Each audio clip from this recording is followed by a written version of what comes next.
আমি যে বারবার আমার প্রতিটা ভিডিওতে বলি ঢাকা বিশ্ববিদ্যালয়ের প্রশ্ন ব্যাংকটি কেউ যদি বুঝে সমাধান করতে পারে তার এই বর্তমানে আসা প্রশ্নগুলো কোনো না কোনোভাবে সে কমন পাবে। আজকে ঢাকা বিশ্ববিদ্যালয়ের গ ইউনিটে সায়েন্স থেকে যারা পরীক্ষা দিয়েছে ম্যাথের সম্পূর্ণ প্রশ্নগুলো কোনো না কোনোভাবে অ্যাসোসিয়েটেড আগের সাথে ম্যাক্সিমাম প্রশ্ন। ওকে, শুধু তাই নয়, আমার যে লিখিত সাজেশনগুলো আছে আলহামদুলিল্লাহ এখান থেকে অনেকগুলো প্রশ্ন কপি করে পেস্ট করে দেওয়া হয়েছে এবং দেখা গিয়েছে যে ম্যাক্সিমাম প্রশ্নের টাইপ কমন পেয়েছে। ওকে, সো আজকে আমি দেখিয়ে দেবো যে সাজেশনগুলো থেকে আসলে কীভাবে প্রশ্নগুলো এসেছে আমার সাজেশনগুলো আলহামদুলিল্লাহ।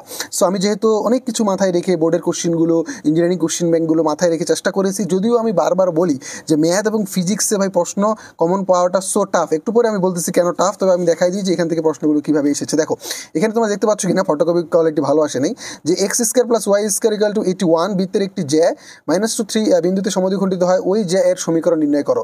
এই প্রশ্নটা কিন্তু এবার রিটেনে এসেছে। ওকে, সো দেখি এই প্রশ্নটা আমার অ্যানালাইসিস করা শিটে ছিল কিনা। যারা অ্যানালাইসিস শিটে সংগ্রহ করেছো তোমরা বের করো। ওকে, যারা রিটেনগুলো আমার সংগ্রহ করেছিল, ওকে, রিটেন সাজেশনগুলো যারা সংগ্রহ করেছো তারা দেখো বৃত্ত বের করো। বৃত্ত বের করো, এই 7 নম্বর প্রশ্নটা দেখো যারা সংগ্রহ করেছো আমার রিটেন সাজেশনগুলো। এই 7 নম্বর প্রশ্ন দেখো, x square plus y equal to 81 বৃত্তের একটি জ্যা এর মধ্যে -2 ওই বৃত্তের জ্যা এর সমীকরণ নির্ণয় করো। জাস্ট এই প্রশ্নটা কপি করে পেস্ট করে দিয়েছি কিন্তু বৃত্ত থেকে।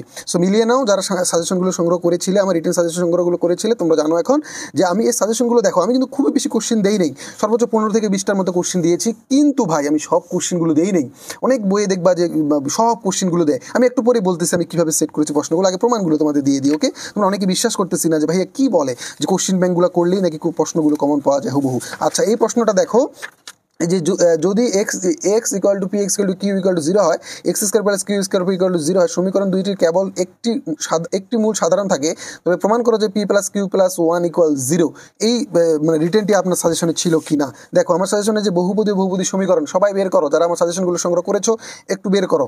এই বহুপদী সমীকরণের এই যে 5 নম্বর প্রশ্নটা ঢাকা বিশ্ববিদ্যালয়ের সি ইউনিটে এসেছে। দেখো p x square plus q x plus 1 equal to 0 এবং কিউ স্কোয়ারের সমীকরণ দুইটি একটি সাধারণ মূল থাকলে দেখাও যে p plus q plus 1 equal to 0। 5 নম্বর প্রশ্নটি মিলিয়ে নাও, যারা রিটার্ন সাজেশনগুলো আমরা সংগ্রহ করেছো 5 নম্বর প্রশ্নটি মিলিয়ে নাও। ওকে, সরলরেখা থেকে যখন আমি প্রশ্নটি দেখি আমি অনেকক্ষণ ভাবলাম যে আল্লাহ, এই প্রশ্নটি কয়েকদিন আগে ছেলেপেলেদের সমাধান আমি করাইলাম। আমার সরলরেখার এপিসোডটা যারা সমাধান করেছে তারা জানে যে এই দুটো প্রশ্ন ঢাকা বিশ্ববিদ্যালয়ে কতবার এসেছে এবং এই 23 সেশনে এসেছে।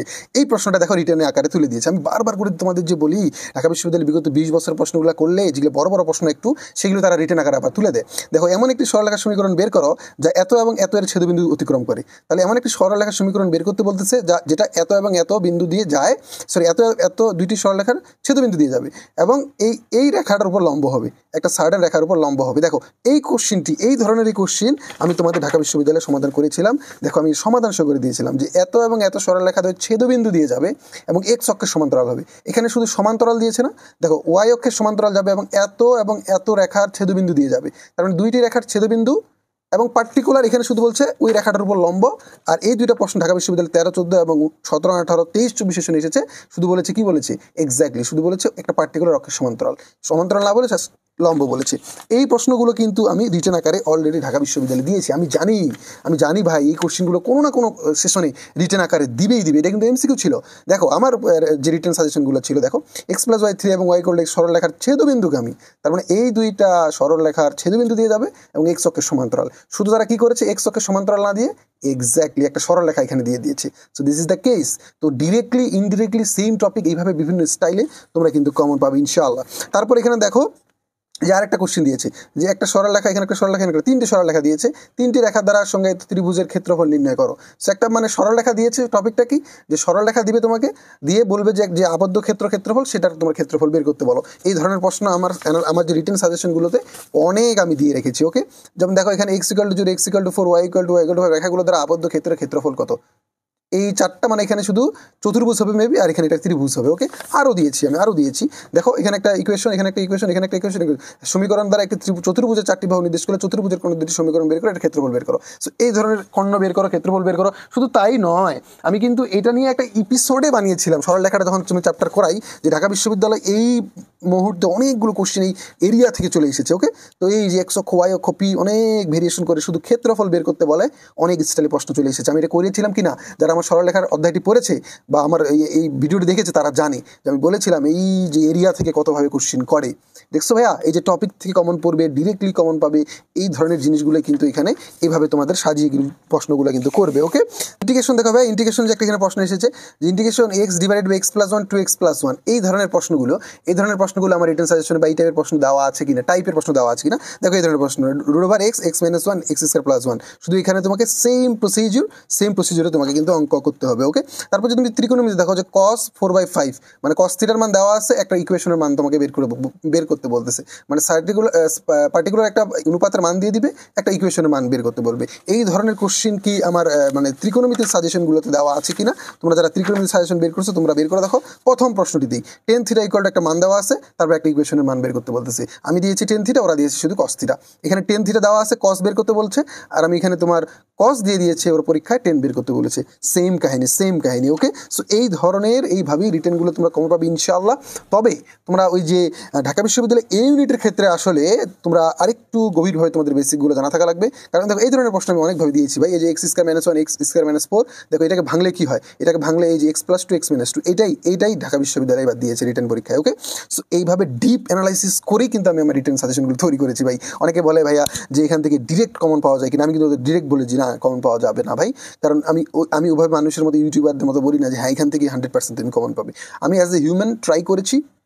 এখন আমি ট্রাই করেছি কীভাবে, অনেক কিছু অ্যানালাইসিস করে। তোমরা তো হয়তো দেখো বিগত 20 বছর প্রশ্ন অ্যানালাইসিস করে আমি রিটেনগুলো চুজ করেছি। আমি এমনভাবে একটা রিটেন চুজ করেছি যেটা করলে 20টা রিটেনকে কভার করবে। প্রতিটা নিয়ম থেকে আমি একটা করে দেওয়ার চেষ্টা করেছি। ওকে, এবং ইঞ্জিনিয়ারিং কোশ্চেন ব্যাঙ্কগুলো ঘেটে যে প্রশ্নগুলো বারবার আসে, এবং যে প্রশ্নগুলো বোর্ডে বারবার আসে, এবং যে প্রশ্নগুলো সাইজে ছোট আসার মতো, সেই জিনিসগুলোই চুজ করেছি। এখানে যে প্রশ্নগুলো দিয়েছে সবগুলো কিন্তু সাইজে অনেক ছোটো সলিউশন। ওকে, সবগুলো ছোটো। এই যে তোমার লিমিটের প্রশ্নটা, এই ধরনের প্রশ্ন আমার সাজেশনে অহরহ দেওয়া আছে। তো এই হচ্ছে বিষয়গুলো। আমি আর ফিজিক্স ম্যাথের ক্ষেত্রে কমন ফালানোটা হুবহু অনেক টাফ, বুঝা গেছে। ঢাকা বিশ্ববিদ্যালয়ে বিশেষ করে এই ইউনিটে তুমি দেখবা একটু টুইস্ট করলে প্রশ্নগুলো চেঞ্জ হয়ে যায়। একজন প্রফেসর কোশ্চেন করে ভাই, ওনার মেন্টালিটির সাথে ওরা একজন, মানে তুমি স্কুল লেভেলে যে আসো অত কিছু ভাবে না, ওইভাবেই ওরা কোশ্চেনগুলো করে। তুমি এর আগে কোশ্চেনগুলো দেখো যে সুরঙ্গের ভিতরে, পৃথিবীর ভিতর দিয়ে একজন যাচ্ছে, স্পন্দন বা সরল দোলক এখানে একটা আছে, কত ডিপ সেন্সের। ওকে, তো এই সব কিছু মেনটেন করে চেষ্টা করি আমরা, তাও যে অ্যাজ এ হিউম্যান বিং হিসাবে আমরা যতটুকু পারি তোমাদের আসলে ইম্পর্টেন্ট জিনিসগুলো তুলে ধরার। এখন বাকিটা আল্লাহর ইচ্ছা, আমরা চেষ্টা করি, পরিশ্রম করি। আসলে এই পরিশ্রমের ফলটা আজকে আমি পেলাম, তো আলহামদুলিল্লাহ অনেক খুশি হয়েছি আমি যে এই রিটেনগুলো কমন পেয়েছি। একটা এমসিকিউ তোমাদের দেখাই, এমসিকিউগুলো ভাই কোনো না কোনোভাবে কমন পড়বেই। এই অ্যানালিসিস শিটগুলো আসলে এমনভাবে তৈরি করা, তুমি এখানে যে টাইপ 3 দেখো আমার, এই যে 1i (1) i - 1 - 1i i = √1 হলে ab কত, এই প্রশ্নটা দেখো এখানে কপি করে পেস্ট করে দিয়েছি। এবার এই যে দেখো 1 - i i - 1 ab = কত। বলেছিলাম ভাই এর বাইরে যাওয়া একটু ইম্পসিবল, কোনো না কোনোভাবে মিলে যাবে। আচ্ছা, তোমরা যদি এখন দেখো এই প্রশ্নটা দেখো সেকেন্ড পেপারে, tan² x + sec² x + 3 এই সমীকরণটির সমাধান কত। তাহলে tan² x + sec² x একটা মান দিয়েছে, এটা সমীকরণ চেয়েছে। এই ধরনের প্রশ্ন কি ঢাবিতে এসেছে কিনা, আমি বারবার বলেছি ভাই, 20 বছরের প্রশ্ন অ্যানালাইসিস করেছি ভাই। দেখো tan² x থিটা দিয়েছে, tan² θ + sec² θ = 5/3 হলে এটার ইকুয়েশন তোমরা বের করো, এটার সমাধান বের করো। ওকে, তাহলে দেখছো তাহলে কত জিনিসগুলো কতভাবে তোমার কমনভাবে এই শিটগুলো তোমাকে কতভাবে হেল্প করবে, আশা করি তোমরা বুঝতেছো। আচ্ছা, এবার তোমরা যদি দেখো যে এই যে টাইপ 1 তোমরা দেখলে এখান থেকে প্রশ্নটা কমন পেয়েছে। এবার যদি আমরা দেখি যে অসমতা থেকে প্রশ্নগুলো কমন পেয়েছে কিনা। ওকে, এই অসমতা থেকে যদি আমরা চেষ্টা করি যে অসমতা থেকে প্রশ্নগুলো কমন এসেছে কিনা, অ্যানালাইসিস শিটগুলো বিগত 20 বছরে ভাই অসমতা থেকে দেখো এখানে একটা প্রশ্ন এসেছিল যে আচ্ছা, এবার দেখো একটা প্রশ্ন এসেছে যে 2x² + 3x সমীকরণটির মূলদয় সমান হলে কে এর মান কত। এই ধরনের প্রশ্ন ঢাবি কি করেছে কিনা, অবশ্যই করেছে। আমি বলছিলাম যে 1 নম্বর 2 নম্বর টপিকের ভিতরেই প্রশ্নগুলো থাকে ম্যাক্সিমাম ঢাকা বিশ্ববিদ্যালয়ে। 20 বছরের অ্যানালাইসিস তো কোনো না কোনোভাবে মিলে যায়। দেখো কে এর কোন মানের জন্য এই সমীকরণে দুটি মূল সমান হবে, এই প্রশ্নটাই বলেছে যে দুটি মূল সমান হলে কে এর মান কত। সেম ক্যাটাগরি এখানে সাজিয়ে দিয়েছে, ওখানে শুধু মাল্টিপল আকারে দিয়েছে। ওকে, আচ্ছা, এইবার একটা প্রশ্ন দেখো এখানে y = x + 7 ও x = লাইন দ্বয়ের দূরত্ব কত, মানে সরলরেখার মধ্যবর্তী দূরত্ব। এই যে সরলরেখার মধ্যবর্তী লম্ব দূরত্ব কীভাবে বের করতে হয়, এটা আমার একটা টাইপে ছিল শুধু।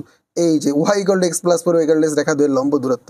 ওকে, এই লম্ব দূরত্ব কীভাবে বের করতে হয় আমি শুধু আমি যখন এই মানে করাই সরলরেখা চ্যাপ্টারটি সমাধান করাই, এটা শুধু একটা টাইপে রেখেছিলাম। এবং লম্ব দূরত্ব সমান্তরাল, তোমার লম্ব দূরত্ব সমান্তরাল হলে কী হয়, দুটি সরলরেখার বিন্দু থেকে কীভাবে দূরত্ব বের করতে হয় সবই শিখিয়ে দিয়েছিলাম।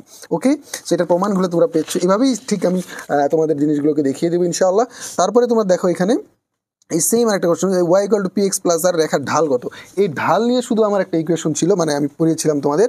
এই যে দেখো ঢাল এসেছে, এই যে মধ্যবর্তী কোণ পড়িয়েছিলাম, ঢাল পড়িয়েছিলাম। ওকে, শুধুমাত্র ঢাল নিয়ে আমার একটা স্লাইড ছিল। দেখো এই যে ঢাল, এই যে সরলরেখার ঢাল কতভাবে বের করা যায়, যে যারা এই জাস্ট খালি এটা দেখে গিয়েছে তারা কিন্তু এই প্রশ্নটি অনায়াসে পেরেছে, যে এই লাইন দিয়ে দূরত্ব বের করো অথবা এই যে ঢাল বের করো, এই রেখার ঢাল বের করো। সেভাবে প্রত্যেকটি কোশ্চিন আমি দেখিয়েছি এবং বারবার বলতেছি এই যে অ্যানালিসিস শিটগুলো কীভাবে তোমার একটা ট্রাম কার্ড হিসেবে কাজ করতে পারে। আর কত প্রমাণ দিলে বুঝবা যে প্রশ্নগুলো যেভাবেই করুক না কেন এই কয়েকটি টপিকের আন্ডারে পড়ে যাবে, কারণ এটা বিগত 20 বছরের অ্যানালাইসিস। এই 20 বছরের প্রশ্নগুলো পড়লেই তুমি মোটামুটিভাবে প্রশ্নটা যেভাবে হোক কমপক্ষে ভাই ধরতে পারবে, ভয় পাবে না পরীক্ষার হলে যে না এই প্রশ্ন আমি কোনো দিন দেখি নেই। কারণ বিগত 20 বছরের প্রশ্নগুলো তুমি যখন করবে না, তোমার মনে একটা সাহস জেগে যাবে না, প্রশ্নটা যেভাবে হোক যে ক্যাটাগরিতে হোক আমি কমপক্ষে ভয় পাবো না। সো এই জিনিসটাই আমি তোমাদের এতদিন বুঝাতে চেয়েছিলাম। আশা করি এখন বুঝতে পেরেছো যে যেভাবেই করুক না কেন, যে 50% 60% কোশ্চিন, আমি 100% বলবো না, কোনো না কোনোভাবেই মিলে যাবে কিন্তু। সো আশা করি তোমরা এখন যারা ভাবতেছো যে সব কিছু পড়বে শেষ মুহূর্তে এসে, এই জায়গাটা থেকে একটু বের হয়ে আসবে এবং এই কয়েকটি পয়েন্ট আমার অ্যানালাইসিসে জাস্ট 3-4টা করে টপিক শেষ মুহূর্তে পড়ে যাবে, এইটাই পড়ে যাও। আর মানে তুমি যদি বলি যে এগুলো পড়িও না, তাহলে তুমি কি করবে বলো তো? তুমি কি খুব কিছু করতে পারবে, একবারে সব কিছু করতে পারবে? এখন পারবে না। তাহলে দিন শেষে তোমাকে এমন কিছু করতে হবে যেগুলো কাজে দেয়। আর আমি যেগুলো কাজে দেয় কি না, আমার ভিডিও প্রত্যেকটা ভিডিওর রেফারেন্সগুলো প্রশ্নমূলক। আমি নিজে থেকে কোনো কথা বলি না, আমি বলি না যে হ্যাঁ এটা কমন আসে, এটা পড়তে পারো, এইভাবে বলে চুপ করে থাকি না, আমি দেখিয়ে দিই। প্রত্যেকটা ভিডিওতে দেখিয়ে দিয়েছি যে কেন আসে এবং আসতেছে, যে এটা দেখিয়ে দিয়েছি। একটা ভিডিও পাবা না আমি আমার খালি মুখের বুলি ছুঁড়েছি যে এটা আসে আসে আসে, এগুলো পড়তে পারো। কেন আসে, কিভাবে আসে, কোথা থেকে আসলো, কমন আসছে কিনা আমি দেখিয়ে দিই। সো আমি কিন্তু তোমাদের সামনে অ্যাজ এ রিপ্রেজেন্ট করে দিচ্ছি টপিকগুলো, বাকিটা আল্লাহর ইচ্ছা, আমি জাস্ট দেখিয়ে দিচ্ছি। এই জন্য আমাকে কেউ যদি বলে ভাই এখান থেকে কি 100% কমন পাওয়া যাবে, ওকে আর ওর প্রশ্ন রিপ্লাই দিই না আমি, বা আমি বলি না যে হ্যাঁ এখান থেকে 100% আসবে, কেউ বলতে পারবে না। আমি বলছি ভাই আমি অ্যাজ এ হিউম্যান বিং যেটা আমি চেষ্টা করেছি, এবং এই চেষ্টাটা আমি করেছি অ্যানালাইসিসের মাধ্যমে, পরিশ্রম ছাড়া করি নাই। ওকে, তো আশা করে বুঝতেছো। এই শিটগুলো শেষ মুহূর্তে স্পেশাল ছাড়া সংগ্রহ করে নেবে এবং তোমাদের পরিস্থিতিটাকে গুছিয়ে নেবে।